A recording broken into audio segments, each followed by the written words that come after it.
Osteoporoza este definită ca o boală a scheletului, rezistența osului este compromisă, iar acest lucru crește riscul de fractură. Din punct de vedere etimologic, termenul de osteoporoză înseamnă os poros.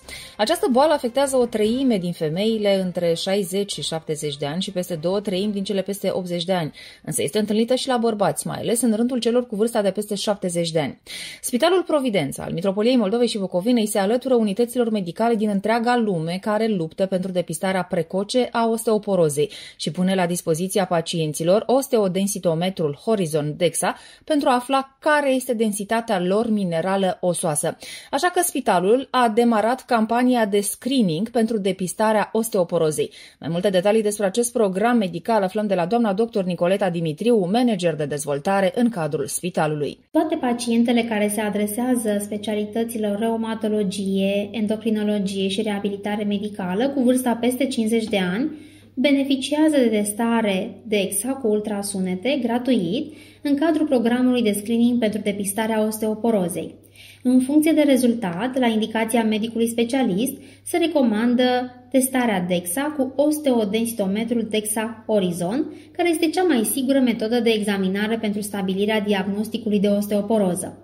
Doamna doctor, spuneți-ne, pe scurt, ce este osteoporoza? Numită și boala tăcută, deoarece nu doare decât în stadiile avansate, osteoporoza este diagnosticată tardiv, de cele mai multe ori atunci când eforturile pentru reabilitarea pacientului sunt cu mult mai mari decât în cazul unei prevenții.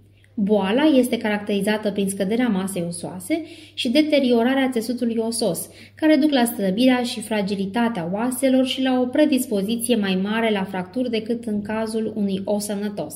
Ce este osteodensitometria? Osteodensitometria este metoda de referință pentru diagnosticarea osteoporozei.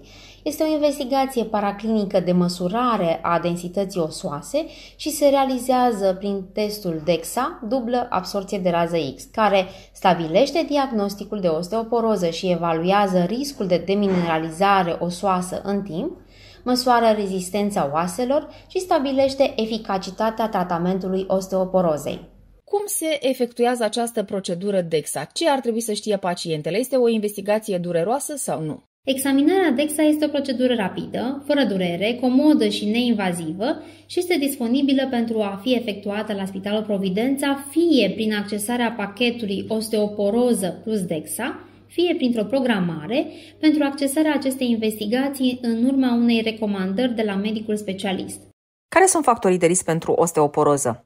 Printre factorii de risc pentru osteoporoză și fracturile osteoporotice se numără factorii genetici și constituționali, greutate corporală redusă, antecedentele familiale de fracturi, consumul de medicamente, anticoagulante, glucocorticoizi, administrarea de prednison la persoanele plurialergice, excesul de hormoni tiroidieni, anticonvulsivantele sau în afecțiunile cronice precum malabsorția gastrointestinală, hipertiroidism, hiperparatiroidism primar, insuficiența renală, poliartrita reumatoidă, spondilita anchilozantă, lupusul eritematos sistematic. De asemenea, factori de risc pot fi și factorii nutriționali, precum fumatul, aportul scăzut de calciu, deficiențe de vitamina D, consum excesiv de alcool sau lipsa activității fizice.